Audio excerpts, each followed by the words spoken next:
Last week, the Lord gave me a vision, and I wasn't at my computer at the time, so I wasn't able to type out what He said.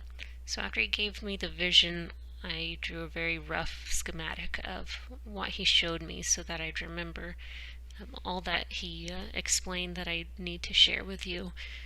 So we were walking in a very large open field, and in front of us, probably 50 to 100 yards out, there were some trees. These trees belonged to the Lord. They were part of the Lord's kingdom. And I understood that once we got beyond those trees, that we'd be able to have a celebration. So he confirmed later that this was representative of once we got into the, we'll call it the Lord's woods, that was the point where the bride would be raptured and we'd celebrate. And as we were walking, I saw that in front of the tree line, there sitting on a white horse and wearing a crown was the Father, and he was just sitting, he's right here, you can see, in front of the tree line. And behind him, inside the tree line that no one was able to see, but they were there, just a vast army, just right here, standing ready for battle. But they're not waiting for the rapture. They're actually standing waiting for Armageddon, was what the Lord had said, which is supposed to be after the tribulation. So we were very tired, though. The Lord and I were next to each other, and we were helping each other along, kind of both supporting each other up, I guess you could say. We both looked like we'd been through the ringer, just very exhausted. And I looked behind us, and a large group behind us, there were people in groups of two. And the Lord let me know that this also was the bride. And no one was talking. Everyone looked very serious. We all looked like refugees, I guess you could say, displaced and exhausted, fatigued. But everyone had someone else with them to help them along. And I noticed that there were groups of the bride that were coming, converging with our group. So there was a line behind us, but from back and to the right here, people were coming and converging on the group. And then from back and to the left, here people were coming and converging in the group. And then, of course, from straight behind. So I asked the Lord about it, and he said that everyone is different. Everyone has a different story. And so that each bride had a different story, but the thing is, they were all coming, though, and we were all banding together regardless of the direction. So one thing we did have in common was that wherever we were coming from, we'd all been through some sort of trial. Everyone was very exhausted.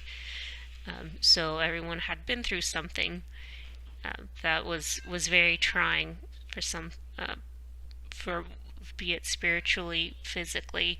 There had been something that they'd just gotten through, but we all still needed to push on. And then he explained a little more about what was going on over here, because I'd heard of desert before. That's kind of a point where you don't exactly feel the Lord's presence strongly. You're not sure when you're going to get out. It's a dry spell, but you have to trust that the Lord will get you out. And then just this past February, I'd been here, which we'll call enemy woods. And the Lord had given me a heads up in January that when going through there, I wouldn't see him walking beside me. I wouldn't feel his presence, but that I needed to keep my eyes on him, because I saw a very narrow path through the woods, and then the Lord waiting at the end, and he told me to follow along that narrow path and to not stray to the left or stray to the right, or I'd get lost in the woods, but to keep focused on him.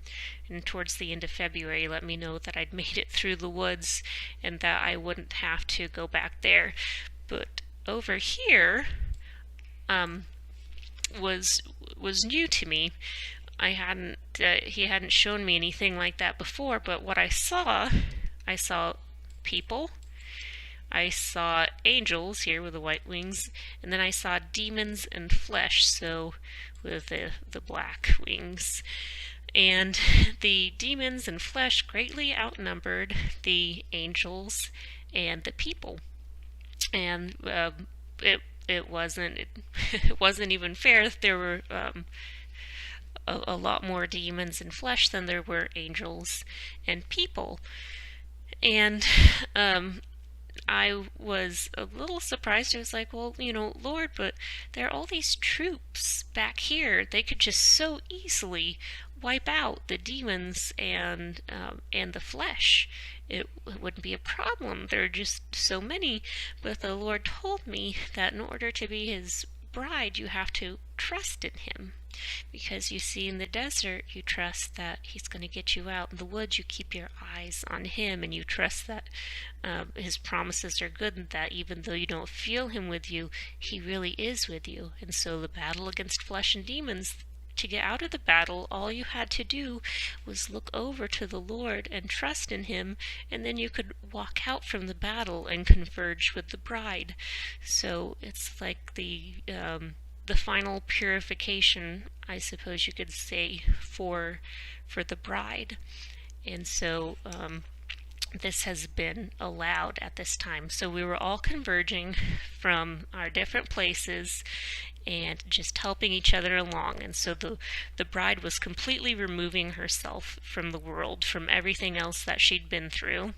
And the bride was coming together and following the Lord, heading towards the Lord's kingdom, the Lord's woods. And so the Lord had said, though, that once we got to the woods, because I got the idea that the celebration, it would be good, but it wasn't going to be the biggest celebration. And so I was like, well, Lord, I don't understand it. Are we not having the wedding supper then? He said, no, this is the wedding supper. He said, but the greatest celebration is being reserved for after Armageddon. And to explain a little bit, so if you remember, here's a battle going on right here, but from the enemy woods to the Lord's woods, this is supposedly, it's supposed to be no man's land, but as you can see, right way back into the left, right in front of the enemy woods, Satan has encroached into that no man's land. And so what will happen is the bride will be ushered into the woods, and then during the tribulation, Satan is going to become very cocky, and he's going to keep taking over this no man's land to the Lord's woods, and with the intent of overtaking the Lord's woods. But Satan has no idea what's waiting. And so the Lord, the Father, is just waiting, and He's allowing it. So He will allow no man's land to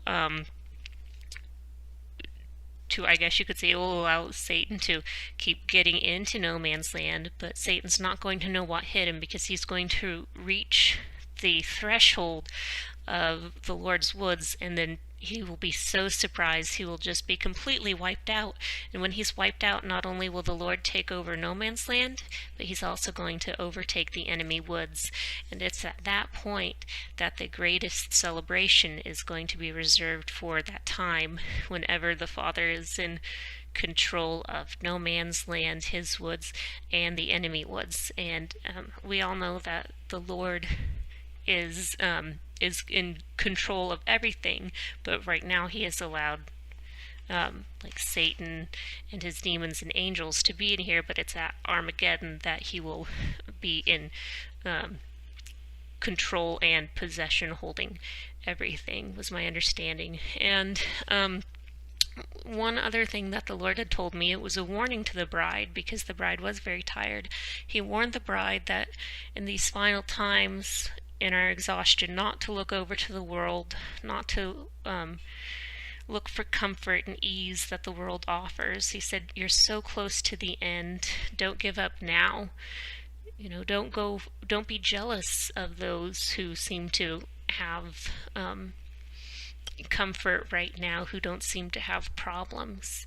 And don't turn to the world for help. You need to remove yourself from the world and stay banded together with the bride. And just a few days ago, he showed me a vision again, and this time we were just within like 10 yards or so of the woods. And then just yesterday, he showed me that we were right at the threshold of the woods, helping the other bride come along and get there. So we're at the threshold of the woods, so it's an encouragement for the bride that we're almost there. And don't give up, because the rapture really is at hand. And Jesus is going to win. Yahweh is going to win. And so we've gone through everything, and we're separated from the world now. And we don't have too much longer to go. We don't have to go back. So God bless. Bye.